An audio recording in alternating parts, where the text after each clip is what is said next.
बाजार में तीसरे दिन बुलडोजर एक्शन देखने को मिला है। यमुना बाजार में बुलडोजर एक्शन है। बड़ी जानकारी आपको बता दें कि ओजोन में 300 घरों को ध्वस्त किया जा रहा है। बुलडोजर कार्रवाई के बाद सैकड़ों परिवार बेघर हो चुके हैं। हाईकोर्ट के आदेश के बाद डीडीए का एक्शन जारी है। ये बड़ी खबर, बड़ी जानकारी। दिल्ली से यमुना बाजार में तीसरे दिन भी बुलडोजर एक्शन जारी है। यमुना किनारे बने अवैध घरों को गिराया जा रहा है, धराशाही किया जा रहा है। ओजोन में 300 घरों को ध्वस्त किया जाएगा। आपको बता दें, इन 300 घरों में 50 से 60 के आसपास मंदिर भी शामिल है। यानी कि 300 के आसपास घर और 50 से 60 मंदिर है जिनको धराशाही कर दिया जाएगा, जिनको जमींदोज कर दिया जाएगा। तो यमुना बाजार में बड़ा बुलडोजर एक्शन प्रशासन का देखने को मिल रहा है। ओजोन के दायरे में ये जगह आती है और आगामी वक्त में मानसून की शुरुआत होने वाली है। इसको देखते हुए प्रशासन द्वारा बुलडोजर कार्रवाई के, बुलडोजर एक्शन के आदेश दिए गए हैं।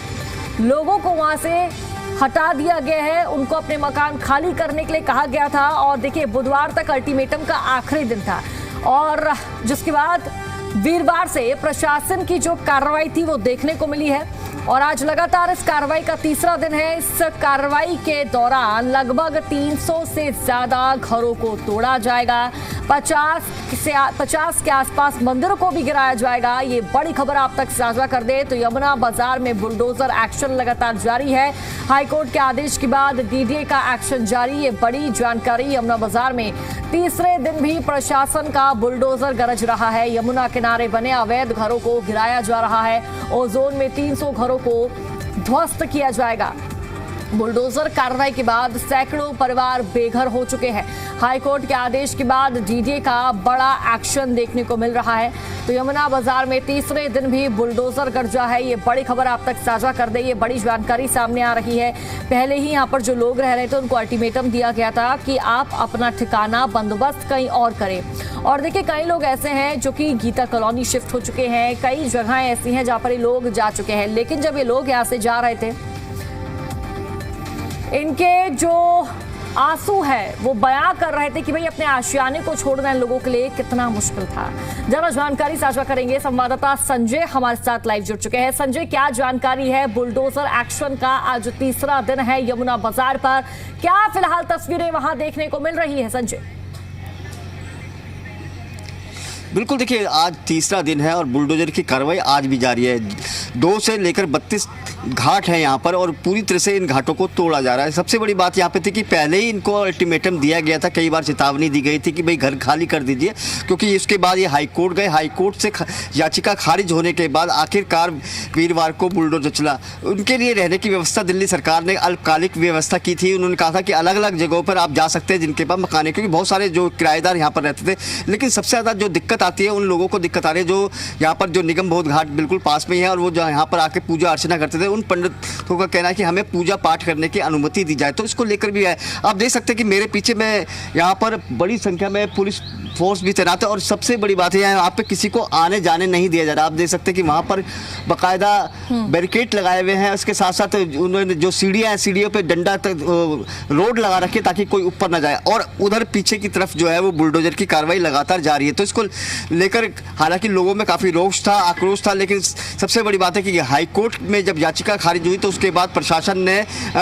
इनको चेतावनी दी और उनको व्यवस्था भी करी है। प्रशासन ने ये कहा है कि अलग अलग जगहों पर आपको व्यवस्था रहने की गई है। अल्पकालिक व्यवस्था उनको द्वारा की गई थी और कुछ लोग तो वहाँ पे चले गए, लेकिन कुछ लोग जो है वो अभी भी यहीं पर है। उनका ये कहना है कि हम काफ़ी सालों से रहते आ रहे हैं, क्योंकि जो लोगों का कहना है कि उनका कहना है कि काफ़ी समय से, आज़ादी के समय से ये घाट बने हुए हैं और इस घाटों पर वो रहते हैं। तो उसको लेकर भी लोगों के मन में ये दर्द जरूर है कि हमें यहाँ से उजाड़ा जा रहा है। जी बिल्कुल संजय, लोगों के दिल में दर्द है कि हमें यहाँ से निकाला जा रहा है। लेकिन फिलहाल आपकी जो मौजूदगी है यमुना बाजार में, मैं जिस तरह से देख रही हूँ वहाँ पर क्या तस्वीरें देखने को मिल रही है? कितने मकानों को तोड़ दिया गया है और क्या अभी भी लोग वहाँ पर मौजूद है, अपने आशियाने को टूटता हुआ देख रहे हैं? इसके साथ ही जानकारी संजय ये भी सामने आई थी कि मंदिरों पर भी एक्शन लिया जाएगा, मंदिरों को भी ध्वस्त किया जाएगा। तो क्या मंदिरों को भी ध्वस्त करने की जो प्रक्रिया है वो शुरू हो चुकी है?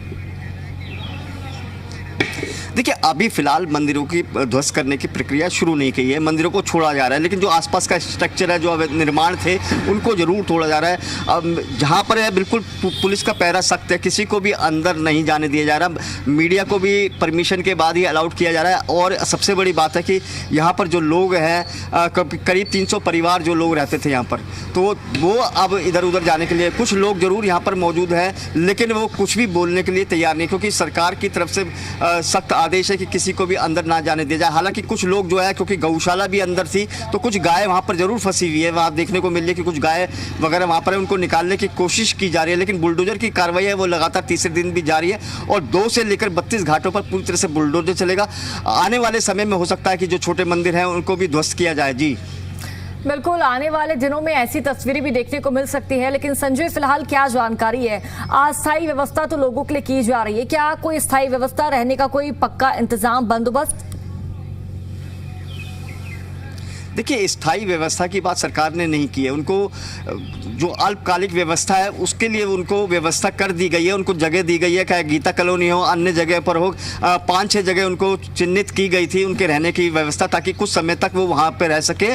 क्योंकि सरकार के द्वारा पहले ही साफ कर दिया गया था कि आपको जो यहाँ पर जो घाट है उस पर खाली करना पड़ेगा। तो अब सरकार की तरफ से ये देखना है कि उनकी तरफ से क्या पूरी तरह से कोई व्यवस्था की है। हालांकि सरकार ये कहती है कि जहाँ झुग्गी वहीं मकान, और इसको लेकर एक कानून भी लेकर आ रही है। लेकिन सबसे बड़ी बात है कि जो यमुना घाट पर जो लोग यहाँ पर बसे हुए थे, फिलहाल उनकी तरह अल्पकालिक जो रहने की व्यवस्था है वो की गई है।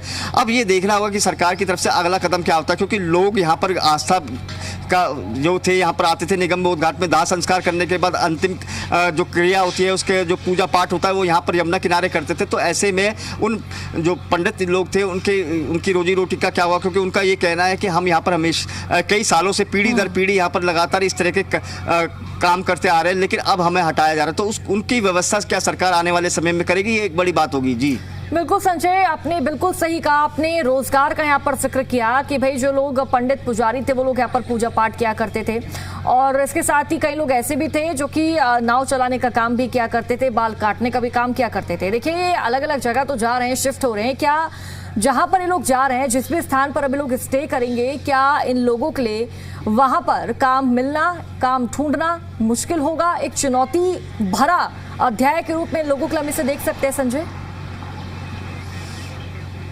बिल्कुल, देखिए सबसे बड़ी बात है कि एक बड़ी चुनौती है, जो लोग यहाँ पर शुरू से ही काम करते आ रहे हैं, पीढ़ी दर पीढ़ी यहाँ पर नाव चला रहे हैं, या जिस तरह की भी जो क्रियाक्रम होते हैं उनको वो करते आ रहे हैं, तो उनके लिए बेहद चुनौती बड़ा ये रहेगा कि आखिर वो जाए कहाँ पे करेंगे। उनका रोजगार के सामने एक बड़ा संकट है। हालांकि सरकार पूरी तरह संवेदनशील है, उनका ये कहना है कि हम कहीं ना कहीं व्यवस्था करेंगे, सरकार का आश्वासन मिला है, लेकिन कब मिलेगा ये देखने की बड़ी बात है, क्योंकि इतने समय तो वो लोग बेरोजगार जरूर रहेंगे। आप देख सकते हैं कि यहाँ पर किस तरह से व्यवस्था की गई है, और सबसे बड़ी बात है कि यहाँ पर अंदर किसी को नहीं जाने दिया जा रहा।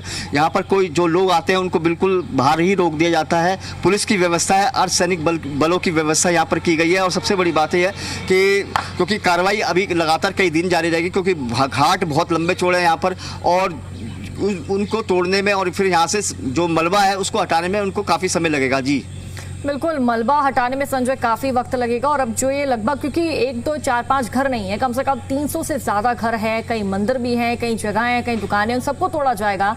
ऐसे में संजय टाइम तो काफी ज्यादा लगेगा। लेकिन सरकार, जो प्रशासन है, पुलिस प्रशासन, वो लोगों से एक ही बात बोल रहे थे कि भाई जिनका भी सामान है घरों में वो खाली कर लीजिए। क्या संजय कई लोग ऐसे भी नजर आए कि जो अड़े रहे कि भाई हम घर छोड़ के नहीं जाएंगे, हम अपना सामान नहीं निकालेंगे, हम यहीं पर रहेंगे, हम लड़ाई लड़ेंगे?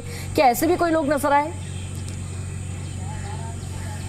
देखिए, जब हम पहले यहाँ पर खबर कर रहे थे तो कुछ लोगों का कहना था हम यहाँ से नहीं जाएंगे, लेकिन क्योंकि सरकार हाई कोर्ट में उनकी याचिका थी, जब याचिका खारिज हो गई तो उनके पास विकल्प कुछ नहीं बचा, उनको यहाँ से जाना ही था। और सरकार ने फिर व्यवस्था भी करी थी कि भाई आप अल्पकालिक व्यवस्था, आप वहाँ पर रहने की व्यवस्था आपकी कर दी गई है, आप जाके वहाँ पर रहिए। तो हालांकि कुछ लोगों ने ये कोशिश की थी कि वो यहाँ ना जाए, लेकिन प्रशासन के समझाने के बाद उनको यहाँ से जाना पड़ा, क्योंकि 300 परिवार है, बहुत सारे परिवार पीढ़ी दर पीढ़ी रहते हैं। उनका यही कहना है कि हम लगातार पिछले अंग्रेजों के समय से यहाँ पर ये घाट बने हुए हैं, हम वहाँ से यहाँ पे पूजा का काम करते आ रहे हैं, लेकिन उसको हटाया जा रहा है। लेकिन सबसे बड़ी बात है कि जिस तरह से ये डूब क्षेत्र है, हमने पहले भी यहाँ पर खबर की किस तरह से यहाँ पर पानी आता था, लोग डूब जाते थे और लोगों को घर छोड़ना पड़ते थे। तो उसको देखते हुए सरकार का ये कदम था और सरकार ने पहले ही ये कदम बोला था, इनको पहले भी नोटिस दिए गए थे और बाकायदा इनको जब नोटिस बिल्कुल दिए गए संजय, तो लोगों की जान माल को आगामी वक्त में मॉनसून क्योंकि एक्टिव होने वाला है, ऐसे में नुकसान ना पहुंचे, इसलिए भी सरकार द्वारा इस बड़े कदम को उठाया गया है। फिलहाल आपका बहुत बहुत शुक्रिया संजय जानकारी साझा करने के लिए।